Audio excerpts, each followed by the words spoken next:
नमस्कार दोस्तों, आज का हमारा अगला अध्याय है अध्याय नंबर 3। और आज हम जानेंगे संख्याओं के साथ खेलना। तो चलिए आगे बढ़ते हैं।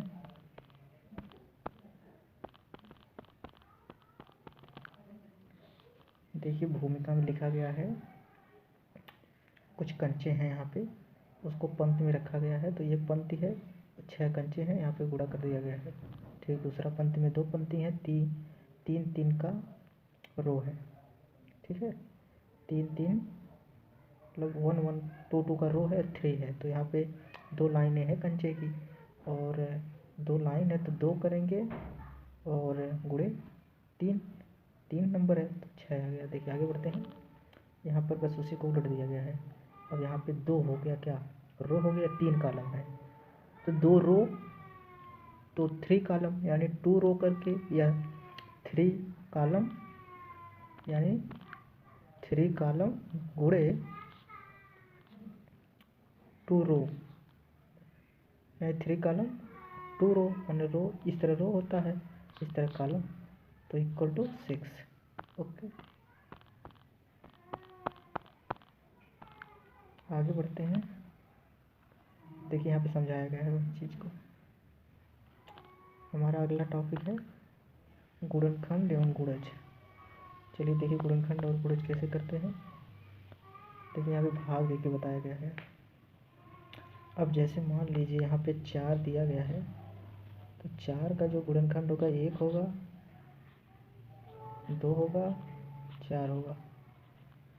गुणनखंड ये भी हो गया इसका।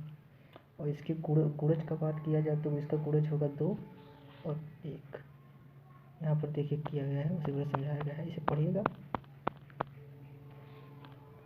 देखिए यहाँ पे वह पता है पाती है कि संख्या 4 को इस तरह निरूपित कर सकते हैं, 1 2, तो 1 2 और 4 इसके पूरा विभाजक हैं, वही गुणनखंड हो गया। ठीक है, किसी संख्या का गुणनखंड उसका पूरा विभाजक या डिवाइजर होता है, ये बात सही है। करिएगा, देखिएगा, आगे चलते हैं। देखिए फैक्टर के बारे में बताया गया है। जैसे फैक्टर के बारे में ये हो गया, जैसे यहाँ पे 20 है, तो 20 को हम अगर निकालते हैं तो इसका फैक्टर होगा 4 होगा और 5 होगा और 2 होगा, एक्स्ट्रा होगा। तो ये सब होंगे इसके फैक्टर। यहाँ पे समझाया गया। देखिए हम 20 का इस तरह लिखते हैं कि 4 और 5 संख्या 20 का फैक्टर है, 20 का गुणनखंड है। ठीक है, देखिए यहाँ पे लिखा गया है, यहाँ पे दिया गया है कैसे होगा, इसको पढ़िएगा और प्रयास कीजिएगा लगाने का। आगे चलते हैं।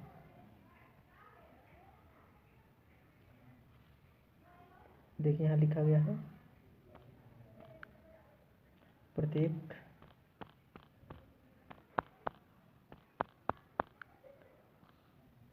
एक संख्या का एक गुणनखंड होता है।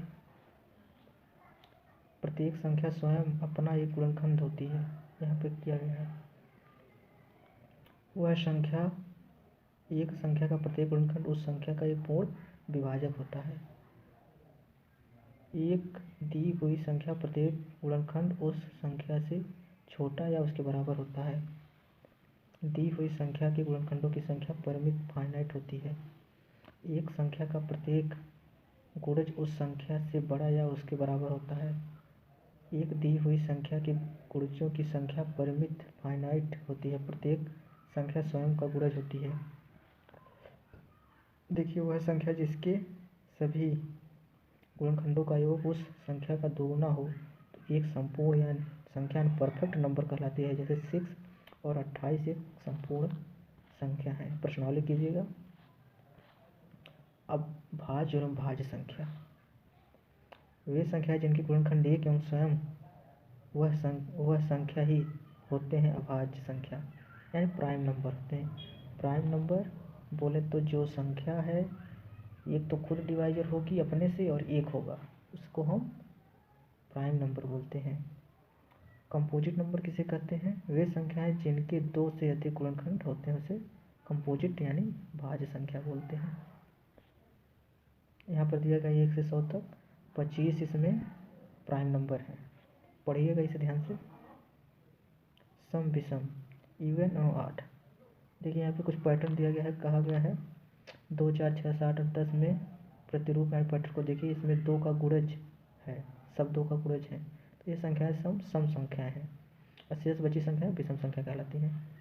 2 सबसे छोटी अभाज्य संख्या है जो एक सम संख्या भी है। 2 सबसे छोटी अभाज्य भी है और सबसे सम संख्या भी। 2 के अतिरिक्त सभी अभाज्य संख्या विषम होती हैं। ठीक है, अभ्यास कीजिएगा, जो नहीं है उसे कमेंट कीजिएगा, हम इस पर वीडियो बनाएंगे। संख्याओं की विभाज्यता की जांच। देखिए मैं विभाज्यता यानी अगर किसी संख्या की इकाई अंक 0 है तो 10 से विभाजित होगी, यहाँ पे यही समझाया गया। अगर किसी संख्या के अंत में 0 5 है तो 5 से विभाजित होगी। अगर किसी संख्या के अंत में 0 2 4 6 8 हो तो 2 से विभाजित हो जाएगी। यहाँ पे देखिए दिया कि यदि किसी संख्या की इकाई के स्थान पर 0 2 इतना हो तो वो 2 से विभाजित होगी। 3 से विभाजित का नियम होता है अगर अंकों का योग, जो अंक दिया है उसका योग 3 से विभाजित 3 के गुणज से विभाजित हो तो 3 से विभाजित हो जाएगी। यहाँ पर दिया गया यदि किसी संख्या के अंकों का योग 3 का एक गुणज हो तो वह 3 से विभाजित हो जाएगी। यदि कोई संख्या 2 या दोनों से विभाजित हो तो संख्या 6 से भी विभाजित होगी। ये विभाज्यता का नियम पढ़ लीजिएगा, बहुत इंपॉर्टेंट है, आपको गुणनखंड करने में बहुत सहयोग करेगा। देखिए 4 का विभाज्यता, 9 का, 11 का, तो किसी संख्या के 11 की विभाज्यता जांच के लिए दाएं से विषम अंकों का योग और सम स्थानों से अंकों के योग का अंतर ज्ञात कीजिए। यदि अंतर 0 या 11 से विभाज्य है तो वह संख्या 11 से विभाज्य होती है। यहाँ पे उदाहरण देखिए समझाया गया। देखिए जैसे 8 है और 5, 8 5 13 और 1 घटाया गया है, वही देखिए यहाँ पे करिएगा। प्रश्नावली इतना कीजिएगा, जो नहीं समझ में आएगा। सर्वगुणनखंड सर्वगुणज। सर्व बोले तो इसको बोलते हैं को प्राइम नंबर, जैसे कॉमन फैक्टर जो कॉमन हो। इसमें देखिए उदाहरण दिया गया है, उदाहरण में बताया 4 और 18, तो इसका गुणनखंड किया गया तो इसमें आया है 2 2, तो इसका उभयनिष्ठ जो है 1 2, 1 2 इसका कॉमन फैक्टर हो जाएगा। 2 संख्याओं जिनमें केवल एक ही कॉमन फैक्टर होते हैं यानी सर्वगुणनखंड होते हैं तो वह को प्राइम नंबर कहलाता है। देखिए यहाँ पे है जैसे 18 या 16, 16 7 को प्राइम नंबर होंगे। कॉमन मल्टीपल, तो जो कॉमन मल्टीपल होते हैं, देखिए मैं उदाहरण देके समझाया गया है 6 4, तो इसमें जो गुणा करते चले जाएंगे तो जैसे 4 यहीं 12, तो ये सब जो 12 और 6 के गुणज है और जो 4 के गुणज हैं इसमें 12 12 आ रहा है, 12 12, तो इसी में 24 24 इसमें भी आ रहा है, तो ये दोनों कॉमन मल्टीपल माने जाएंगे।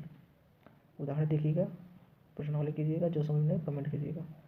विभाज्यता के कुछ नियम। देखिए विभाज्यता के कुछ नियम देखें। यदि कोई संख्या एक संख्या से विभाजित है तो वह संख्या उस संख्या के प्रत्येक गुणनखंड से विभाजित होगी। ये बात सही है। जैसे मान लीजिए इसमें दिया गया है कुछ, देखिए कहा गया यदि कोई संख्या सहअभाज्य संख्याओं से विभाजित हो तो उसके गुणनफल से भी विभाजित होगी, तो विभाजित होगी। इसको देखिएगा, पढ़िएगा, गुणनखंड के अभाज्य संख्याओं पढ़िएगा। ये है फैक्टर ट्री बारे में समझाया गया, इसका गुणा है, इसको पढ़िएगा। देखिए ये प्रश्नावली कीजिएगा, अभ्यास प्रश्न। देखिए यहाँ पे HCF और LCM और महत्तम माने जो हाईएस्ट नंबर है उसको गुणनखंड में लेते हैं। जैसे मान लीजिए इसमें कुछ दिया गया है गुणनखंड करने के लिए, जैसे 12 और 16 का जो गुणनखंड होगा उसमें सबसे हाईएस्ट 4 है, तो इसका 4 ही माना जाएगा। इसमें से देखिए तो 4 है, तो हाईएस्ट नंबर यानी हाईएस्ट कॉमन फैक्टर बोलते हैं, HCF बोलते हैं, या ग्रेटेस्ट कॉमन डिवाइजर GDS बोलते हैं। उसी तरह LCM होता है।